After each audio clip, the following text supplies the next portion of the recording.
भाऊ, ही न्यूज बघितलीस का? पुन्हा एक honey trap. Photo, call, chat, blackmail सगळं व्हायरल झालंय. हा रे, राजकारणात ट्रॅप जास्त आणि काम कमी झाले आता. हे बघ, त्यांचं म्हणणं आहे की ही आमच्यावर एक चीप ट्रिक आहे. हा ना, आता हे हनी ट्रॅप म्हणजे एक नवीन ट्रेडिंग पॉलिसी वाटते रे आता. काय सांगू भाऊ, आधी लोक प्रेमात अडकायचे, आता नेते डायरेक्ट ट्रॅप मध्ये अडकतात.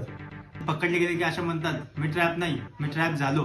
राजकारणात आता कॅरेक्टर सर्टिफिकेट पेक्षा प्रायव्हसी सेटिंग जास्त महत्वाचं आहे. सावध राहा रे बाबा आता. आता आपला व्हॉट्सअप डीपी ठेवताना लॉयर सोबत डीपी ठेवावा लागेल. भाऊ, आता हे यावर वेब सिरीज येणार, नक्की येणार असं मला वाटतं. वेब सिरीज नाही रे, हनी ट्रॅप हीच आता एक राजकीय फ्रँचायझी झाली आहे. आणि हा ट्रॅप फक्त मदत नसतो, तो साखरेच्या गोड बोलण्यात सुद्धा असतो.